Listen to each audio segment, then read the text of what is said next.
ماهیمون هم رفت تو یوتیوب. یه دونه ماهی داره نگاه کن.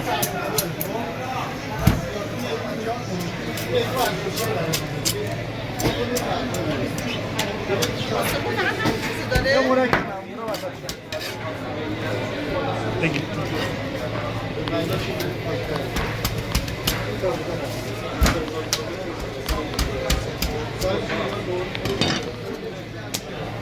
پوستشون بکن.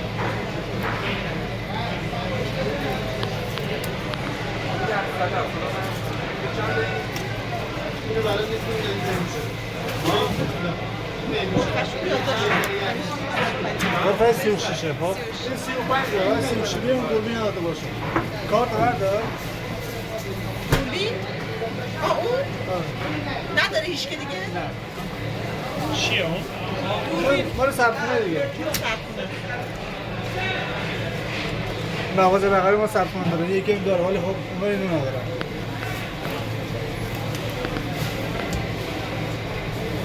من نگاه میکنم با یارو پوست میکنن عاشقی یوتیوبی میتونم نگاه میکنم؟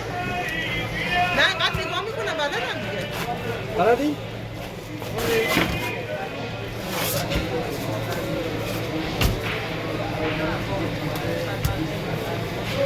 گوشتش کنده شد گوشتش کنده شد چرا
اینو بعد وقتی سرخ کردی یه ذره گازشو کم می‌کنی در مایکرو یا قابلمه رو باید بذاری خب بذاری نرم باشه خب مثل ماهی که صدا بنویسی در چیکار کنی؟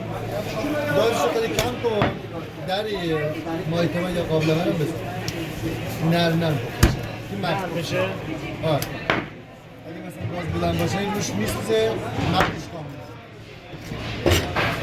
کار خود را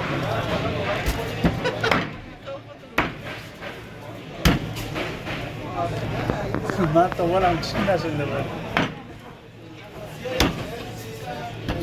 همون یکم زرچه و کدرسی رو بهش بدم فقط موقع بسار کردم ما یه خوشکش که نچسبه بس آره هر مالی تو خیز باشه میچسبه از زر میشه